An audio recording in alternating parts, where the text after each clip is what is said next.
গরুকে ভুট্টা কাঁচা খাওয়ালে ভালো হয় নাকি সিদ্ধ করে ভালো হয়? আসসালামু আলাইকুম। আজকে কথা বলবো গরুকে ভুট্টা সিদ্ধ করে খাওয়ালে ভালো হয় নাকি কাঁচা খাওয়ালে ভালো হয়, কোনটা খাওয়ালে বেশি মোটা তাজা হয় সেটি আজকে দেখাবো। দেখুন আমার এইখানে আছে ভুট্টার ফাঁকি, যেটা আমি কাঁচা ভুট্টাকে ফাঁকি করেছি, এবং এইখানে আছে ভুট্টা সিদ্ধ করা। এই দুইটার মধ্যে আপনার কোনটা ভালো, আমি কোনটা করি সেটা আপনাদের দেখাবো। আমি মূলত ভুট্টা সিদ্ধ করে খাওয়াই। তার কারণ হচ্ছে আপনার এই যে কাঁচা ভুট্টা গুলো আছে, এই ভুট্টা গুলো সহজে হজম হয় না। এই ভুট্টা যখন হজম হয় না, তখন দেখবেন আপনার একটা গরুকে যদি আপনি কাঁচা ভুট্টা খাওয়ান, গোবরের সাথে ভুট্টার গুঁড়ি চলে আসে। ভালো করে লক্ষ্য করেন তাহলে দেখতে পারবেন। সেটা আমি আপনাকে প্রমাণ সহ দেখাবো ভিডিওর শেষে। গোবরে যে ভুট্টার গুঁড়াগুলো আসে, ভুট্টা মূলত আপনার যারা ভুট্টা ক্রয় করেন তখন দেখবেন ভুট্টার উপরে একটা মোটা আবরণ আছে। সেই আবরণটা গরুর হজম হয় না। ভুট্টার ভিতরে যে নরম অংশটুকু থাকে সেই অংশটুকু হজম হয়। আপনার ধরুন এই যে আমার এই গরুটা আমি আপনাদের বিকালে মিলে আমি ধরুন 1 কেজি ভুট্টা দেয়, সেইখান থেকে আমার 50% গরুর কাজে লাগছে আর 50% আমার নষ্ট হচ্ছে। তাহলে আমার তো 50% টাকা লস হচ্ছে। এর জন্য আমি মূলত ভুট্টা সিদ্ধ করে খাওয়াই। এখন অনেকেই বলবেন যে ভাই ভুট্টা তো সিদ্ধ করে খাওয়ানোর নিয়ম নাই, পালন করে আমার যেটা লস হবে আমি সেটা মানবো কেন? আমার যেটাতে আমার লাভ হবে আমি সেই দিকটাই দেখবো। ভাই আমি যেদিকে লাভ হয় আমি সেটাই খাওয়াচ্ছি এবং সেভাবেই আমি খাওয়াবো। এখন চাইলে আপনারা ভিডিওটি দেখতে পারেন, আপনারা খাওয়াতে পারেন, আবার না চাইলে আপনারা খাওয়াতে পারেন না। অনেকেই বলে যে আবার গ্যাস হয়। ভাই আমি খাওয়াচ্ছি এতদিন ধরে, কোনো গ্যাস হয় না। আর যদি আপনারা তাও না পারেন সাথে সোটা দিতে পারেন। আপনাদের বলবো না যে আপনারা খাওয়ান। আমার ভিডিও দেখে যদি একজনের উপকার হয় বা দুইজনের উপকার হয়, আলহামদুলিল্লাহ তাতেই আমি খুশি। আমি ভিডিও দেখে যদি একজনের উপকার হয় তাতেই আমি সন্তুষ্ট। কারণ ভাই আমি কষ্ট করতে এসেছি এবং আমি গরু পালন করতে এসেছি। যে নিয়মে আমার লস হবে সেই নিয়মটা তো আমি মানবো না, সেই নিয়মে তো আমি খাওয়াবো না। যে নিয়মে আমার লাভ হবে আমি সেই নিয়মটাই খাওয়াবো। এখন আবার অনেকেই বলে যে ভাই বাজারে তো অনেক ধরনের ওষুধ পাওয়া যায় হজম বৃদ্ধি করার জন্য। হ্যাঁ ভাই পাওয়া যায়, প্রফিটি আছে, রুমিনি আছে, বাজারে আপনি এই ধরনের ওষুধগুলো পাবেন হজম করার জন্য। সেইখানে আপনি 70 থেকে 75% হজম করবে, আরো আপনার 25 থেকে 30% ফালানো যাবে।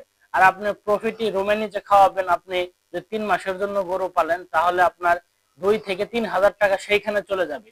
তাহলে আমি সেটা কেন করব যেখানে আমার লস হচ্ছে? তার থেকে আমি লাকড়ি দিয়ে পানি ফুটিয়ে ভুট্টা গুলো সেদ্ধ করে নেই। আপনার পানি ফুটে উঠবে, তখন আপনি ভুট্টা ছেড়ে দিলে 4 থেকে 5 মিনিটের মধ্যে ভুট্টা সেদ্ধ হয়ে যায়।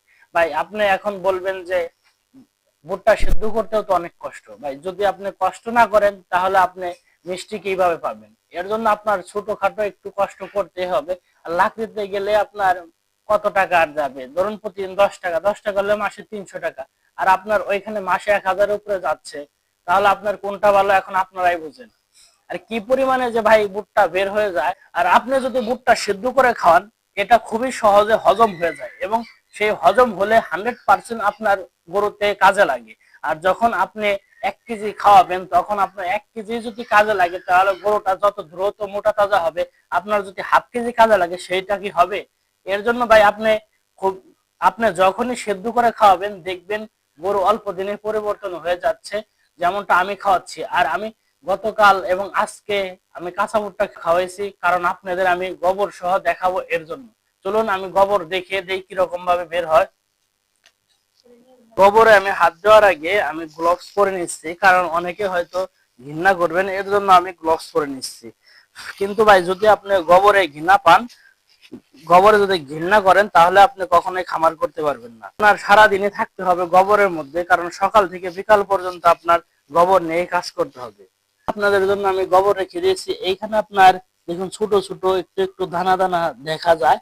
আপনারা ভিডিওতে দেখতে পাচ্ছেন কিনা, কিন্তু এইখানে অনেক দানা দানা রয়েছে। সেটা আমি আপনাদের পানিতে মিহিন করে দেখাচ্ছি। আমি এই দানার মধ্যে কিছু অংশ গোবর নিয়ে নেই। গোবর নেওয়া হয়ে গেল, এটা আমি এখন পানিতে ভেজাবো। এই গোবরটা আমি এইখানে ধুয়ে নেই, তাহলে আপনারা দেখতে পারবেন।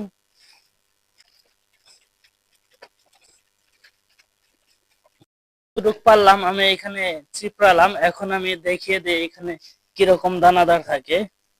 এইখানে দেখুন এই যে ছোট ছোট দানা আছে। আপনাদের ওইখানে বোঝা যাচ্ছে কিনা আমি সঠিক পরিমাণে জানি না, কিন্তু এইখানে অনেক দানা আছে। আপনারা চাইলে এইভাবে বাড়িতে দেখতে পারেন, তাহলে দেখবেন যে এখানে অনেক দানা রয়েছে যেগুলো আমাদের 50% কাজে লাগছে আর 50% লাগছে না। এখন আপনারা চাইলে এইভাবে বাড়িতে দেখতে পারেন যে আপনার গরুতেও দেখবেন যে আপনার আপনার বাড়ির গরুতেও দেখবেন যে এরকম ভাবে দানা রয়েছে। এর জন্য আমার গরুকে আমি সেদ্ধ করে খাওয়াই, যাতে কোনো সমস্যা না হয়। আশা করি আপনাদের ভিডিওটি ভালো লাগছে। ভিডিওটি যদি ভালো লাগে অবশ্যই ভিডিওতে একটু লাইক করে দিবেন, আর নতুন হয়ে থাকলে চ্যানেলটি সাবস্ক্রাইব করে দিবেন, পাশে থাকা বেল আইকনটি অল করে দিবেন। আর ফেসবুক পেজ থেকে ভিডিওটি দেখে থাকলে অবশ্যই ফেসবুক পেজটি ফলো করে দিবেন আর ভিডিওটি শেয়ার করে দিবেন, যাতে অন্য কোনো খামারি এই ভিডিওটি দেখে উপকৃত হয়। আসসালামু আলাইকুম।